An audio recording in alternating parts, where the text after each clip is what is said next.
And we are pleased to welcome back to TVO, Adrienne Clarkson, the former Governor General of Canada and now the author most recently of Room for All of Us. And it's good to see you again. Nice to see you, How are you doing, Steve? incidentally? Very well, and I was very pleased by watching a recent show to learn that you went to Vic at U of T. Victoria College, Yes, that's no, right. no, you corrected I know, somebody. I called it Vic. There That's you are. right. So I learned things about you, too. You know, I guess I should start by asking, what, you know, I don't really know what you're supposed to call a former Governor General. do you, I mean, you're still Your Excellency, aren't you? I'm still the Right Honourable, etc. But you see, my name, Adrienne Clarkson, is really like a stage name because, you know, I was I haven't been Mrs. Clarkson, as the society would know it, for 39 years, and so that doesn't make any sense. And then Madame Clarkson was the compromise between English and French for being Governor General as an address, and quite frankly, I like Adrienne. Well, I can't call a former Governor General by her first name. You can't? No, I Why? can't. What about somebody who was a former colleague in the media? Well, we weren't really colleagues. I know we worked the same place. You know, anyway, all right, moving on. I'm just going to call you. I think Madam Clarkson works pretty well, I think. Let me read a little excerpt here from the book, and that'll get us into our conversation here. What follows, you tell us, is a simple account of immigrant experiences at the beginning of the 21st century of people who would have died or suffered terribly and certainly never would have come to the true fullness of their development had they not been taken in by Canada. This notion of what this country can do for people, obviously from your own first-person experience, is hugely fascinating to you. But why tell these stories this way? I wanted to tell these stories because when I wrote my own memoirs, Heart Matters, a lot of people came up to me, including good friends, and said it's wonderful because it's such an extraordinary story and so unusual. And I said, I don't think it's that unusual. All right, not everybody becomes Governor General because it doesn't become free that often as a job. But many, many people have followed a trajectory which is simply as marvelous and interesting as mine in a different kind of way, where they're taken from not only nothing, but minus nothing, and they make something of themselves in this country. And not only are the people, the 8 people that I profile, doing that, but when you read those, you will either think, yes, there's something in there that is like me, or I think my parents went through something like this, or I know somebody. Always in Canada, there's that common experience of what that loss is. All immigrants, whether they're refugees, lose their families in war, lose their life, their background in war, or to a dictatorship or whatever. All of immigrants lose something. It takes something to come to a new country and leave everything else behind. But the suggestion seems to be that there's something in the air, in the water, in the people, in the DNA, I don't know what, of Canada that makes that transformation possible. What do you think it is? The transformation is made possible by a couple of things, and the title is a clue to it, Room for All of Us. And that's both physical room, because we have the second largest landmass in the world as a country, and the mental and spiritual room, because we have a space here that we allow others to come into. And that comes from the complexity of our background as a country. I mean, since 1764 with the Quebec Act, we've had Catholic and Protestant, Francophone and Anglophone, all equal in this country. That is a point. Everybody thinks multiculturalism is 40 years old. Oh, the fact is, it goes back. It goes back, and we have to add to that the Aboriginal people who were all being considered by the French and the English at that time. Always, they were allies. They were the people who showed the way into the continent to the newcomers from Europe. So we've always had this complexity, and that complexity makes it possible for us at our best to accept people from other places. And now I think we would really miss it. I mean, the thing is that we have a country which we've managed to make out of all the countries in the world, and people coming here with all the various traditions, which is a richness. It is a mistake for us to think that even the people in my book who, when they originally came, had nothing, that they came with nothing. If you look at the backgrounds from which they came, whether they were an Ismaili Muslim, or whether they were a Vietnamese, or whether they were Sri Lankan, a Tamil, whatever they were, they bring with them something. And often the common thread in the people that I talk about, including my own life, is family, is the feeling of family. And in certain cultures, not only family, but extended family, and that extended family and community.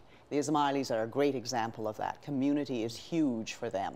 But it's not an exclusive community. It's something that once they get together and do things, then they look out to do other things. And Naheed Nenshi, the mayor of Calgary, he's 39 years old, he's an example of that. He was brought up in that kind of atmosphere and then looked out to see what kinds of things he could do already at the age of 25. That's how I met him. He came to Rideau Hall with a group of young people, very dynamic, organizing how to look at public policy in Canada. And this group of all colors of the rainbow, young people from the West, he stood out.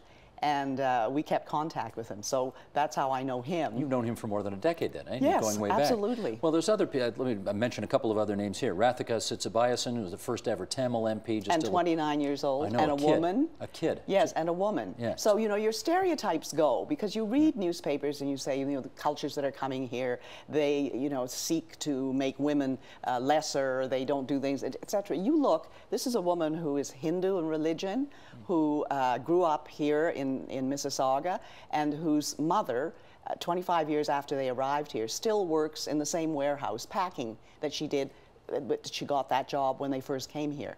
And they put 3 children through university. That's much more a common thread and story and aspiration in Canada than anybody really thinks about. Well, let me ask you about that, because, you know, some of the criticism to your stories will be, you know, there haven't been a ton of reviews yet, but there will be, these stories are the exception to the rule. She's talked to all the superstars, and the reality of daily experience for most immigrants in this country is not, you don't end up a member of parliament, you don't end up governor general, you don't end up like Andy Barrie, host of a great radio program, you don't end up the mayor of Calgary. Fair? Right. No, that's true. But then you don't either if you were born in Canada. You know, if you're born in Canada, you know, we all, the interesting thing is that we put out the placement for people to start equally. That is our public education. Public education is the key and the platform for an egalitarian society and for an immigrant society. If we don't have public education, we might as well write it off and say, let's close the doors now, because we won't be able to help people get used to living here. And that's the common thread running through all of the people that I talk to, and including myself, is the role of teachers in public school and high school who helped all of these people become what they have become, who saw in them. I was a little immigrant Chinese girl in the 40s in Ottawa, and I had teachers named... Can I show this? Which Yes. camera, Michael, can I put this? Here's the cover of the book, and this is you're actually quite a cute little kid. I was not bad looking. That's cute. you right there. Yes, and with my all of your friends. This is 1944 Ottawa? That's 1944 in our backyard in 277 Sussex Street, now grandly called Sussex Avenue.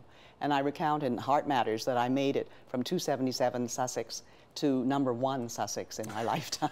Same street. Isn't that amazing? I didn't take the streetcar up because the streetcar track was drawn up. But the teachers I had were all named Stevens, Jackson, Smith, McDonald, McRae, etc. And yet they saw in this little child something that should be encouraged. I mean, they didn't see, you know, this is a Chinese child and we should treat her in this, that's the way. That was not the way it was, and it still is not. Well, let me try this. Here's Jeffrey Wrights, who you may know, a University of Toronto professor who's written a lot about this. This is called Taxi Driver Syndrome, as he wrote in the Literary Review of Canada. And he says, are immigrant professionals still driving taxis? The answer is yes.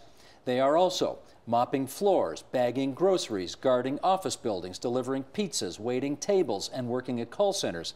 Once in Canada, many skilled immigrants, particularly those with Indian, Caribbean, Chinese, or Arab backgrounds, wind up in occupations far below their educational levels, despite having been selected for high levels of training and experience in professions such as healthcare, engineering, and education. I'm not telling you anything you don't know, but I wonder how you square the picture that you're painting in your book with that which he describes, which is his professional area of expertise. Absolutely, and I understand the problem of credentials is enormous. And when you talk about, you know, so-and-so was a doctor in India or Pakistan, and they're not able to do that here unless they go back to school, or an engineer or whatever. It isn't just the government that has to think about all of this.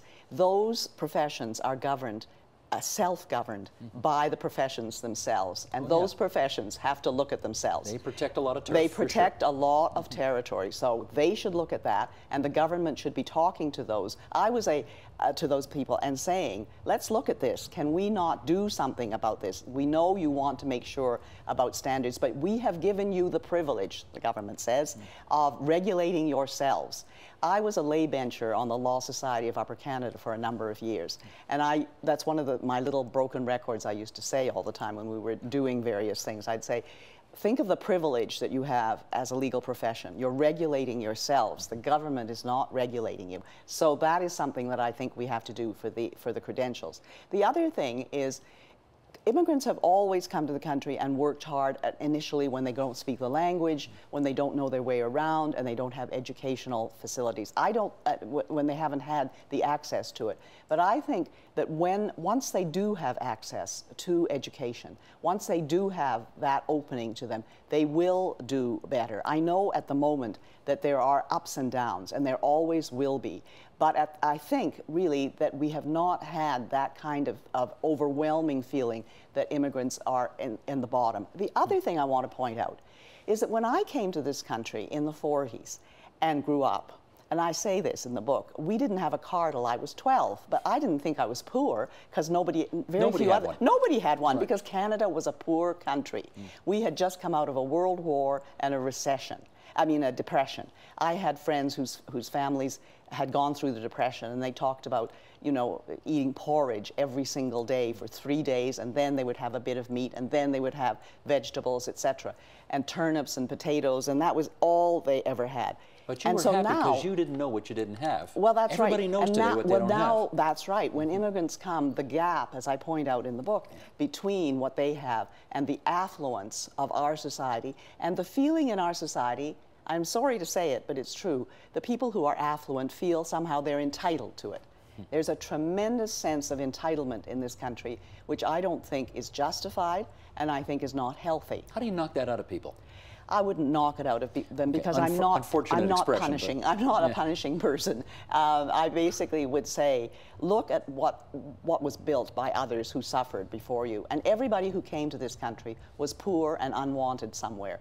They didn't come here with the idea that they would have a grand estate in Canada. They came because they came out of slums in Glasgow, London, Dublin, or they came out of all the terrible circumstances of Eastern Europe because there was land here, because there was potatoes here, because they were going to be able to eat. Do you know that 1/3 of the immigrants to Canada in the first 10, 12 years of our big immigration of the 20th century, when we peaked in a year in 1913 with 400,000 immigrants that year, 1/3 of those immigrants in that 10-year to 15-year period had tuberculosis when they arrived. They had tuberculosis before they left. And how did the Canadian government treat that? It's very interesting.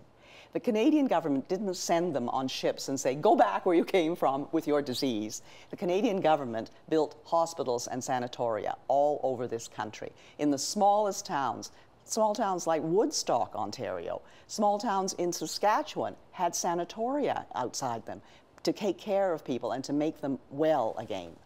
I'm tempted to ask you to compare the treatment those new immigrants got at the turn of the century with, you say they didn't turn the boats around, but they did when the Jews came from Europe in the 1940s, and you point that out in the book as well. I pointed out, and I think that's, you know, what's interesting about Canada is how dreadful we were at a certain point, no different than others. We weren't more dreadful than Australia, than Britain in its racist attitudes. When I came to this country, they weren't really accepting any Chinese, and certainly just about to put the Japanese into internment camps who had been born here or were 2 generations here. But what I think is interesting is that we changed. And that's an answer to your original question, too, about what makes it possible for people to do well here. We are capable of changing as a country. We don't see change as meaning that all our fundamental values have been shaken. And as long as we are strong and keep up our values, you know, what are our values? They're democratic values. They're the values that we need as citizens, which is the belief in parliamentary democracy on the Westminster model. I have a prejudice there, but it's true. I do believe in it. Freedom of speech, freedom of expression and movement, and our justice system. All of this is something that we have as values, and that's what we must keep very, very strong in order to make a good infrastructure to accept new people. So we've changed from the days when we turned the boats around or when we interned Japanese people in camps here. How come? Why did we? I think it was because there is in Canada an interesting phenomenon which I think has to do with the climate we live in, basically, and people getting established. I think when people meet people, they face to face, and we all have come from somewhere else except the Aboriginal people. Everybody in Canada is a newcomer, including the French who came in the 17th century. Only the Aboriginals are original here. We know that deep in our hearts, we know that we might be sometime in a cold situation, snow, and we'd have to knock on someone's door and they'd have to take us in. I think that's very much in our collective unconscious.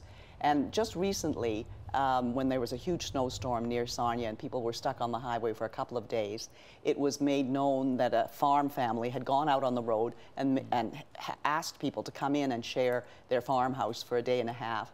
And I thought that is the Canadian psyche at work. Now, if you ask people in a poll, will you take people in from a snowstorm, et cetera, and share your limited amount of food, you probably get 60 or 70% saying, I don't think so, really, because I don't know who they are. But when it snows. But when it snows, they do it. Yeah, they do. And that's it. And that's why I focused, for instance, on the Vietnamese boat people, because that was a situation where Canadians came out in a way under Joe Clark's government, the Conservative government, and Flora MacDonald, External Affairs, and said, we are going to see this suffering of these people. And the Canadian people said, you're not taking enough of them. 25,000 is enough. We want that doubled. And churches and synagogues and individual groups sponsored people, because the government said, if you want to sponsor more privately and individually, you can go ahead and do that. It was our finest moment collectively as a country, I think. Before we pat ourselves on the back a little too much, I want to follow up with this.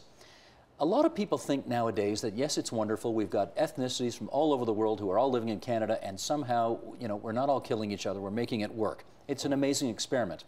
Except that we're not all really living together. The Chinese community's living here, the Vietnamese community's here, the Korean community's here, the Spanish community, the Portuguese community, Italian community, everybody's living in their own little part of town, if you like, or their own little part of the country. We're not mixing as much as we think we are. Is that right? Well, I don't think that's true. I think that you notice pieces in towns, as you always have in an immigrant society, that become the Chinatown, or that was Japantown, or whatever, or where the Jews were in Toronto. But when they get affluent and so on, they move out. Sure. And the Jews are a great example of this. The Jews moved out of the Kensington Market area in Toronto and north and west. And you can follow the path by the way the houses were built and when they were built. And then who comes in after? Well, the Italians came, and then the Portuguese came, and then the Caribbeans came. So I think that there's a pattern there that is really kind of interesting. And I don't think we should ever say things will remain static, because we do mix. If you look at Michael Adams in Fire and Ice, I think it was, in one of his surveys, the rate of intermarriage, and this is an interesting point, the rate of intermarriage between people between 22 and 35 among ethnic and religious groups in Canada is increasing by about 2 or 3% every year. That's astonishing.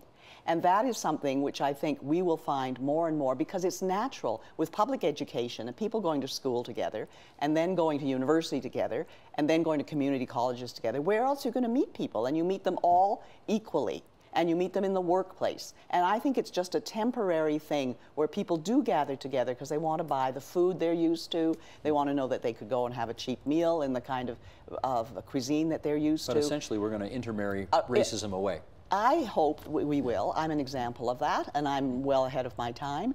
But I think that that is so. And when you go to Europe, as I do, and give talks on behalf of my Citizenship Institute, and I say that last thing, they are very interested in everything, because it's so different there. But then when I talk about intermarriage, there is a visible intake of breath, because it is very hard for Europeans, Germans, French, the Dutch, to think that that is the way eventually things will be solved. They're not mongrels like we are. And we are mongrels. Yes. That's what I say in the book. That's where I read it. The French politician that I was friends with said, you don't have any problems in your country because you're already mongrels. And, you know, that idea of purity of race and, you know, the blood beating of race, that you couldn't get German citizenship until about 5 or 6 years ago unless you had German blood. You could prove that you had German blood in your ancestry. I also read in your book for the first time, and did not know this, 80% of the people who come to Canada take up citizenship, and that's the highest rate anywhere in the world. Yes. Does the rest of the world know that? No, because we eh? never say anything about ourselves. We don't make anything of the positive aspects of the way of life. But if you talk to the citizens in the way we do through our institute, we know that on the day they become citizens, we often have ceremonies all across this country. We've got 38 volunteer committees all across the country, and a lot of them in the Southern Ontario area. And we talk to them, and they all know this. They all know that this is the country to come to. They would not go to the United States. It's only a 60% take up there, because when they get to live there, they discover that racism is a different thing there. Racism, you know, is about black and white there, and now Hispanic. And are they part of that, or are they not part of that? And I think it causes great uncertainty. Here, we're all mixed, and there's no particular dominant color. Let me quote, not from your book this time, but this is from a speech you gave at The Hague. I guess it's about 4 years ago now. You said, when we bring people to Canada as immigrants, we choose them as future citizens. Our attitude that all immigrants will be citizens makes me think of what Aristotle said in Physica. With respect to what is eternal, there is no difference between being possible and being. I guess we are Aristotelians by seeing immigrants as possible citizens. We are already recognizing them as citizens in the making. We believe that they will become citizens. We Canadians have apparently always wanted our immigrants to become citizens. We have. How come? Because I think we always wanted everybody to participate, and because of poverty, we were always egalitarian.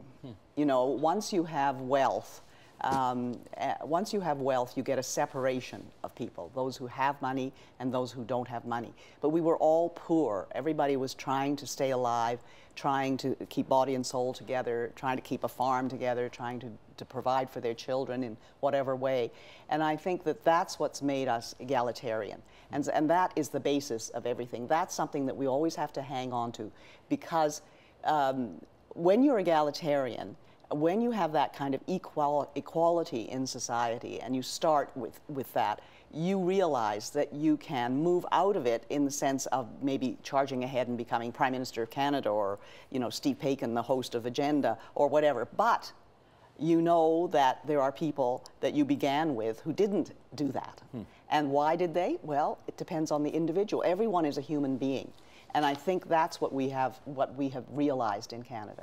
Let me, in our last few minutes here, touch on two more things with you. And you've pointed out you have this Citizenship Institute now. This is your raison d'etre now, if you like. Do you think the average Canadian-born, not immigrant, person born in this country who's a citizen appreciates the rights and responsibilities of that enough? No, I don't think so. I don't think that Canadians realize how lucky they are most of the time. They don't realize that what we have here was fought for very hard by people who lived for generations before us. They probably don't like being told that, though, eh? They hate it, and everybody hates that. It's like something being, you know, we suffered for you, and, you know, and I think that that's one of those things that we have to address, and that our institute will address once we're addressing the acculturation problems of new citizens, because I was very concerned that new citizens feel that they have the possibility of entering the mainstream of Canadian life as quickly as possible. People used to say to us, in the nicest possible way, my family made Canadian friends, we had, you know, went to school, we had a lot of interaction, etc. There were no Chinese people virtually in Ottawa in the 1940s, so we had friends, French Canadians, English Canadians, and they would say, you know, you'll be Canadians in a generation. And my father said, he was hilarious, my father said, you know, no, we're going to be Canadians now. Now. Now. We're starting now. And we are on our way. And that was what I always had in my mind, that we were on our way to being Canadians. Though we wouldn't lose anything that we didn't want to lose, that we, you know, we were still keeping up. We always had Chinese meal every night at home, and we always went to a Chinese restaurant twice in the weekend. And the one thing I do regret, and I say this in the book, is that I did not keep up speaking Chinese. It was one of the things my parents made a kind of decision about it. They wanted us to speak perfect English. And because they spoke English, because they'd been in Hong Kong, and my father had been born in Australia, we're part of the Chinese diaspora all over the world. And you know, when I was young, I didn't think that much about it. I was learning French, I learned Italian, and you know, I do feel now that you can't do everything. And I think probably if we had been Mandarin speakers, I might have made an effort to do that in my 20s, to learn Mandarin. But we were Cantonese speakers, so I didn't have that. But I do regret that loss. But all immigrants lose something. You do lose something, and that you can't regain everything. You know, much as I would like to, and I do feel it's a loss, there we are. Do you ever still feel like an immigrant? No, I do not ever feel like an immigrant. What I do feel is the feelings that being an immigrant put in me, which is, at some point, maybe you could be an immigrant again. Maybe you could have things taken away from you. And when I was growing up, this was very much in my mind, because we used to talk about that at home. Because we were a little family and just a nuclear family, we used to talk about everything. And one of the things was my mother, who had never cooked before we came to Canada, she had a cook and she had a maid, and each of my brother and I each had our own nanny, and there was a driver and all of that. And so she came to Canada. She was 29 years old, and she had never been inside a kitchen, really. She looked at a modern stove. She didn't know what that was. Anyway, she said to me, you know, you've got to learn to do everything, just in case.